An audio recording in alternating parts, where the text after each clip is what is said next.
Hey, it's your girl OG Nya Lee, and I am here with Dirty Glove Bastards off the porch. Make sure you check out my interview. Wake up, sis. What else you doing? Boop. $100,000 on a wrist. Diamonds on me got me hella lit. 200,000 on a OG Nya Lee, welcome to DGB. What's good, yo? Good. How's it going today? I'm good. All right. And so I'm going to start off. I saw that Kash Doll brought you out in New York to open up for Meek Mill. Yeah, that was amazing. That was an experience like I will never ever forget, and I'm very grateful that a woman put me in that position. Because us women, we got to stick together. So she hit me. She said, bitch, I'm coming to your city. You know you got to come out. I was like, girl, I never performed for that many people. She's like, you got this. How many people are we talking? Hammerstein Ballroom, it was sold out. How many people does Hammerstein Ballroom hold? I don't know. We got to Google it. Google it. But it was packed. It was to capacity. And I never performed for that many people. And to do that in my city and for her to allow me to come out and people to know my words and stuff like that, it was just like, wow. Like, It was amazing. I'm very grateful and appreciative for that. Did you ever dream that of that happening? Yeah, of course. I always dreamed of, rapping on big stages and, but to hear the crowd and that many people, like, Ben had, like, saying it back to me, they almost messed me up a little bit. I'm, like, up there, because once I get on that stage and once I got the mic in my hand, that's it. I'm on 10. I'm me. That's it. So I'm up there. I'm rapping. And then, like when the second verse came in, and I'm, like, rapping, and I hear them, like, Ben had it. I'm, like, I almost messed up, like, looking at them. I'm, like, y'all know this, too, right? You know what I'm saying? So it was a really great experience. I loved it. Yeah. I'm going to keep doing it. Come on, God. Bring on my blessings. Bring them. All right, so about that song Ben had, you and Kash Doll been friends for a while? Yeah, me and Kash Doll being friends. We've been friends for about 8 years. Okay. When she first started out rapping, I had already been rapping. It was around the time when I was on Love and Hip Hop before. We had met via Instagram. Like, she just was like, "You're a bad bitch, I'm a bad bitch, let's link," type of thing. And we really stemmed our friendship from there. And me and her both, we kind of have similar backgrounds, coming from dancing, making a whole bunch of money doing that, and always kind of living that luxurious lifestyle from the stripper life on. Ben Had was just, it wasn't a song to, like, put down other women or, like, say you need to be fly. It was literally our song. Like, we've been doing this. This has been our drip. So it just happened, and it was natural, and it represents us both so well. Yeah. And the video's been doing really well on YouTube as well. Yeah, the video numbers is doing really good. And people, like I said, I'm just very grateful for everybody that knows it, reposts it, sings it. You know what I'm saying? Put their mama, auntie, sister, and down to the kids onto it. So, Ben Had. Yeah, that was good. All right, so let's go to the beginning of your story real quick. What can you tell us about Paterson housing projects? All right, growing up in Paterson, it was tough. It's the projects. Not everybody had everything, and I've seen people get shot. I've seen a lot of death around me. I remember this one girl. She was really, really pretty in my projects, and she got hit by a car. Like, there's like this main street in Paterson that, like, a lot of people get hit. I don't know why we still don't have a speed bump there, but I seen a lot of death. I seen a lot of ugly things.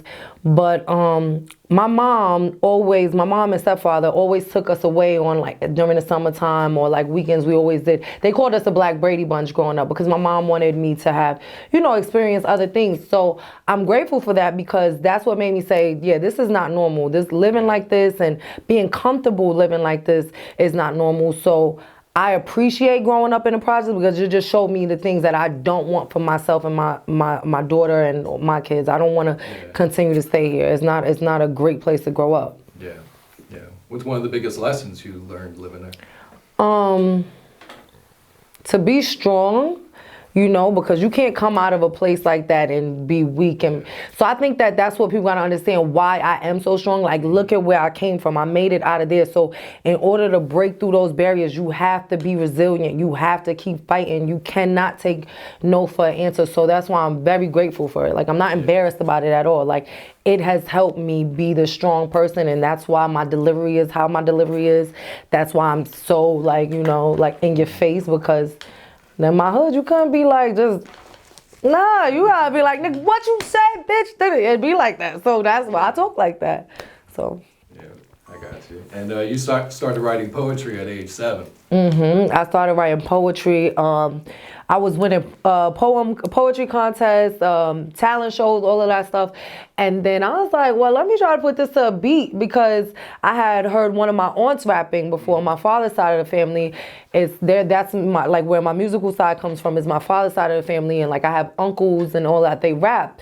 So I had never knew about girl rappers. I was like about 8 or 9 when I snuck down to the studio they had in the basement in my grandmother's house, and I heard my aunt Munchkin rapping, and I was like, oh, if I already know how to rhyme, then like I'm about to put this shit on a beat. So the first female rapper that influenced me really started at home. It was my aunt, and she could go toe to toe with my uncles.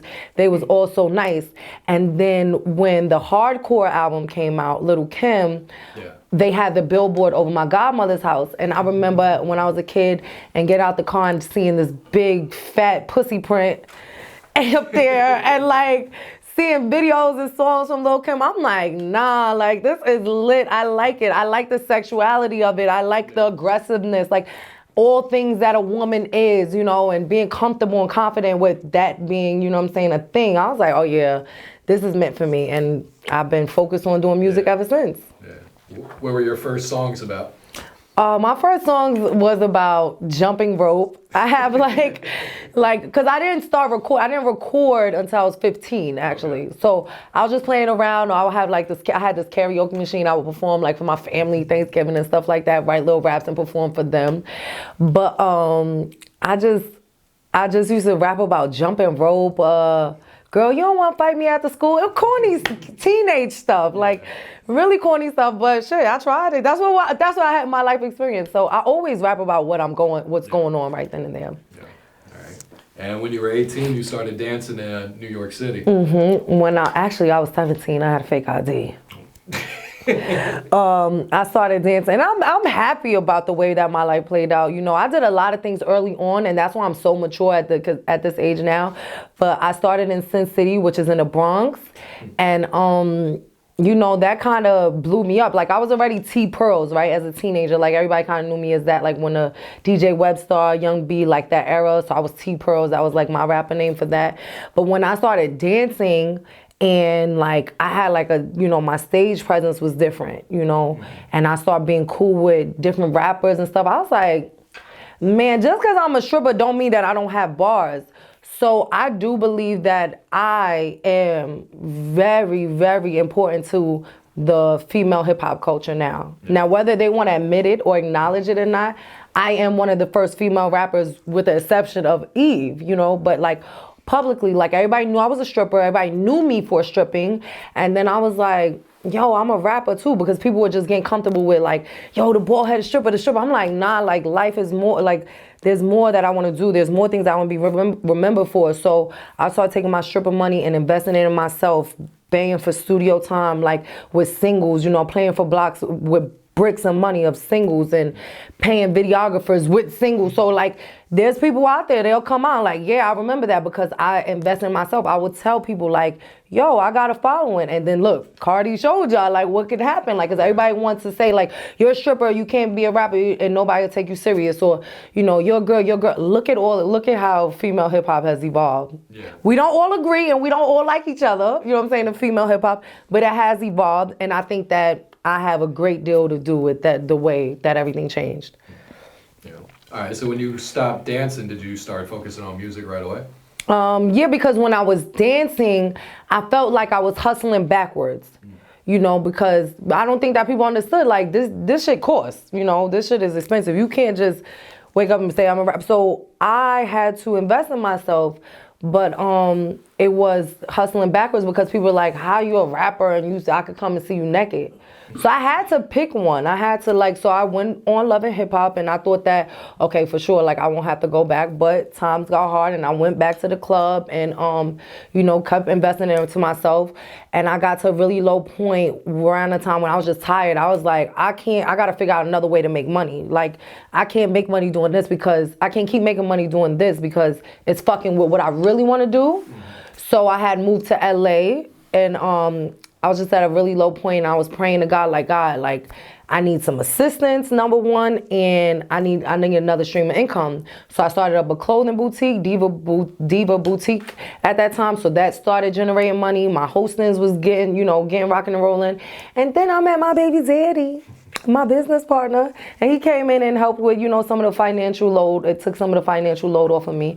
And then I just started other businesses that help, stream my own income. And now I can tunnel vision on my brand, my name, and not have to be a dancer. Yeah. And in this day and age with social media, like, girls hit me all the time like, girl, I want to be a stripper. I'm like, girl, you better go sell you some hair, sell you some clothes, do something. You do not have to do that no more. Like, it's a female hustle, but in this day and age, you don't have to resort to that. Yeah. When I was coming up, we didn't have social media like that. So, When that Henny in my system, ain't no telling when I fuck him, I don't kiss him.